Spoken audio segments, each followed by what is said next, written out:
So what I'd like to discuss with you today is basically what I believe to be the reason why we're here from a standpoint of evolution. I believe that the next point in human evolution is to be able to transition from this place of living in survival to living in a mode of thrival.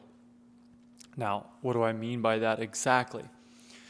So, from an evolutionary biological standpoint, from millions of years, we've been so accustomed to living in these more survival-based states, meaning that the emotions, and these are typically the negative emotions that we attribute to our experience of being afraid, being angry, feeling doubtful or shame, insecurity, things like that. They are conducive to helping us to maintain a baseline level of survival. They're conducive to helping keep us alive on this material plane, let's say. And for that reason, they are useful and they have a utility, okay? And it's for that reason that I believe that it's not that we're to transcend those entirely, because we are human beings and those are inevitable elements of our experience and they are necessary to our growth and our evolution going forward. But we've now reached this point, and I say we've reached this point now. However, there's been teachers for thousands of years. There's been teachings of this primacy, let's say, of our awareness over our entire human experience, that our awareness, our imagination is ultimately creating our reality.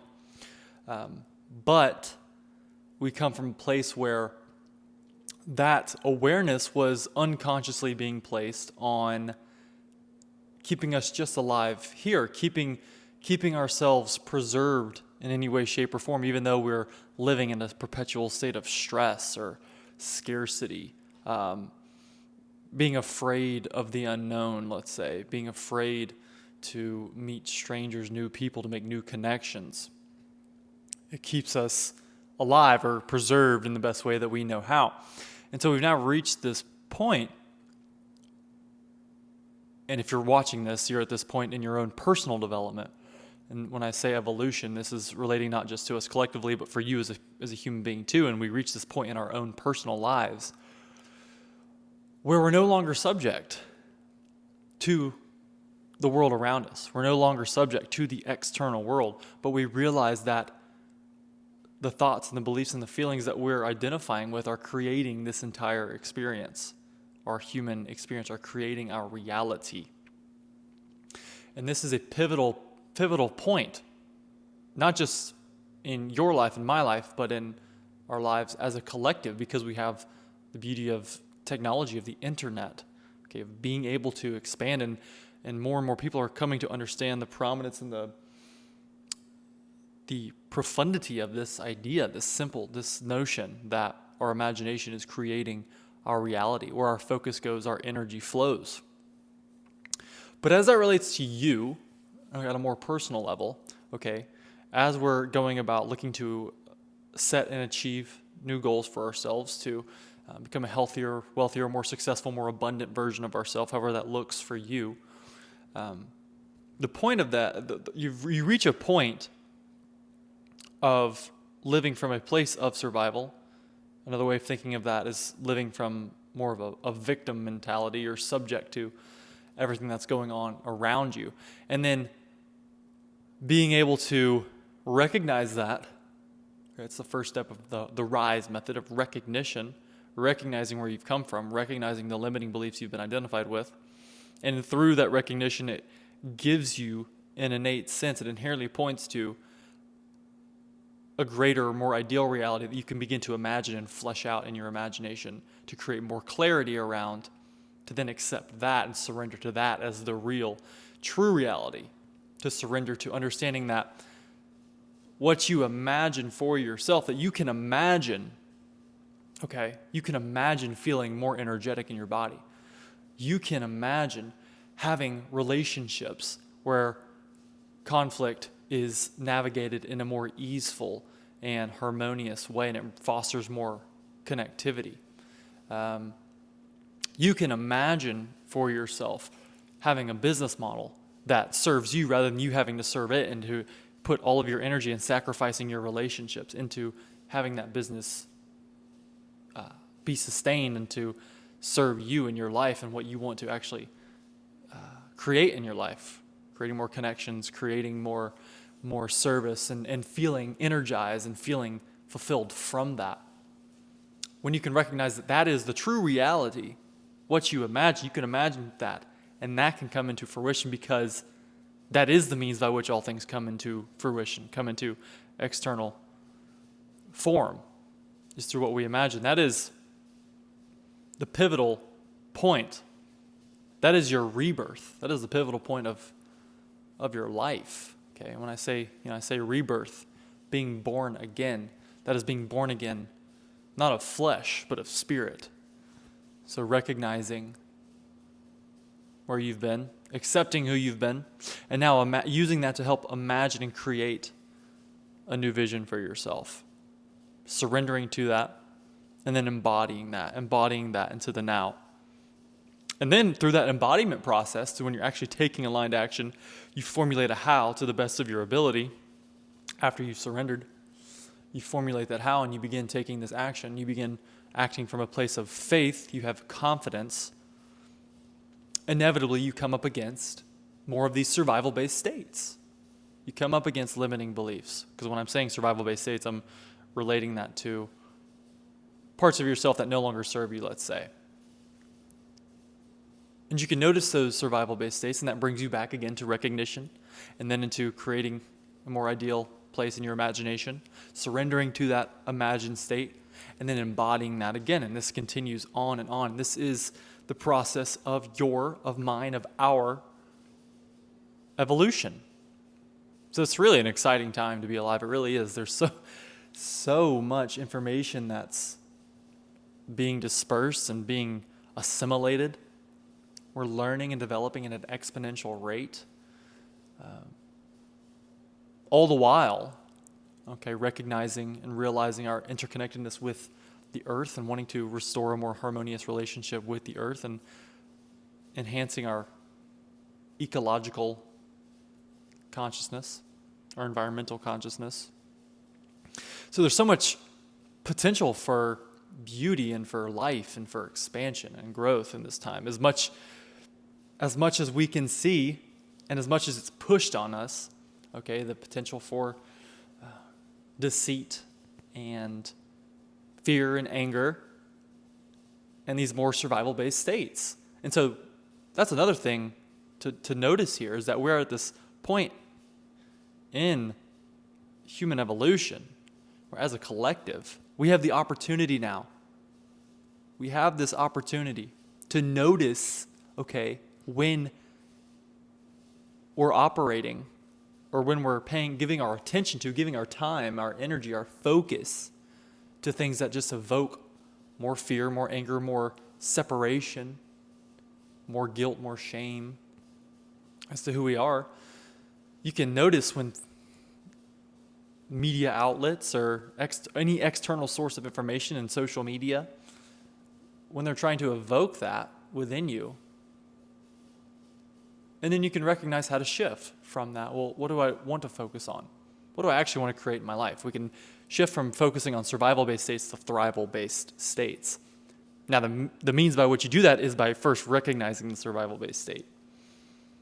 So recognizing when you're acting out of worry, or you're acting from a place of being overwhelmed and burning yourself out. Acting from a place of fear or being timid.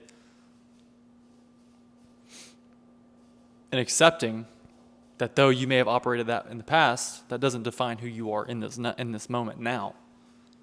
Because any of the change that you seek in your life, anything that you want to create for yourself, all of that takes place in the now. You always become that which you are. We can talk about this in another episode, but when you get to the point of surrendering to a higher power, God, infinite intelligence, source, whatever name you want to ascribe to that higher power, that higher power, that higher power does not experience this linear causal form of time and space that we as human beings are accustomed to experiencing. It doesn't experience A causes B, causes C, causes D. No. A, B, and C, and D all exist now. It's just that we as human beings experience the causality of that, when in reality, everything from that spiritual perspective, everything is happening right here in the present moment. And so I tell you that to show that the means by which that change comes about and the way we alchemize survival-based states into thrival-based states, transmuting, our focus on these beliefs that keep us scared, keep us isolated, keep us frustrated, keep us afraid. The means by which that transformation comes about to create more health, more wealth, more abundance, more success, more prosperity, more peace, more purpose in our life is by being present to the now, being mindful of how we're showing up, where we're diverting our energy in this moment now. Are we focused on the past? Are we focused on how we may have shown up before, or things we've done in the past, ways we've perceived the world in the past? And so by focusing on the past, we're bringing that to the now, or are we worried about the future? Worried about what might come about? Joe Dispenza talks about we're creating a predictable future from a familiar past. So that's something with a survival-based state, is that when you're operating from these emotions of fear, guilt, anger, these more negative emotions, let's say, they're working to ultimately try to keep you safe. They have ultimately an underlying intention of love, because they're trying to preserve life to the best of their ability. So they're keeping you safe because that's what they know. They know that, if I lash out, then I'll get what I want. And so again and again, maybe in a past environment, when you acted out or you manipulated people, you got what you wanted, and so you continue. That's how you know, even though going forward you want to foster more harmonious, more mutually beneficial relationships. But because that's what you know, that's what you're accustomed to, those survival-based states want to stick with that. And they're afraid of the unknown. But the purpose of human evolution, the purpose of your evolution, this process of rising, the RISE method. The RISE method is all about stepping into the unknown. What is at first an unknown? It takes a little bit of courage, right? If you look at the power versus force dilemma, the power versus force scale of consciousness, the bridge from forceful, you could say, survival-based states into powerful states, that bridging state is a state of courage. So it takes some courage to step into the unknown, what feels to be unknown in your body. You feel some butterflies in the stomach. Maybe you feel a tensing up of your throat, whatever that might be. It takes a little courage to make that transition, but when you do, and when you practice that again and again and again, and you repeatedly keep your attention focused on the state sought, and continually recognize when past patterns, limiting beliefs crop up, and you can recognize them, help them to redirect your focus back to the ideal way of being. Craft your imagination, sharpen your imagination a little bit more, create more clarity around what you want to have, what you want to make, how you want to feel, how you want to show up with others, how you want to network, who you want to be ultimately, and then surrender to that as the true reality.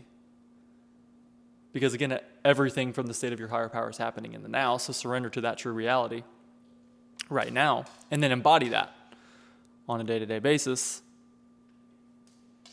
Then that unknown becomes known. It becomes more natural for us to live as a conscious creator, living imagination first.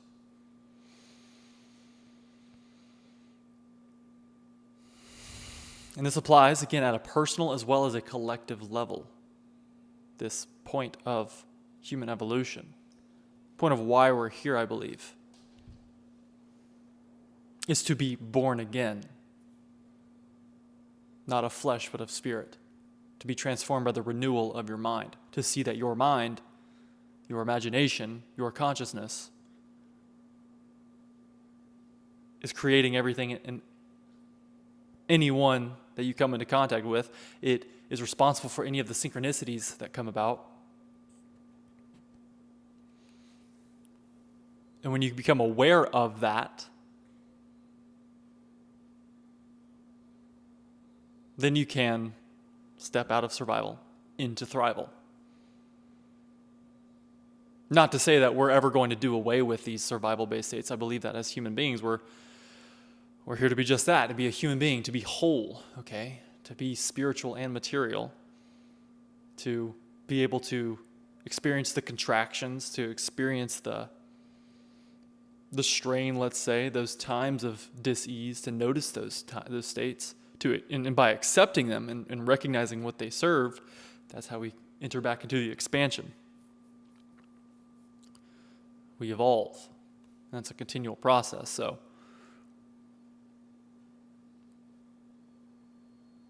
the means by which we make that evolution is through acceptance, through recognition of the survival-based state, recognition of those emotions and those thoughts creating those emotions which create those survival-type behaviors. And through a recognition, helping us to imagine the way forward, to use this power that is your vision, your internal vision, what you envision, because it's always working, whether or not you realize it's always going to work.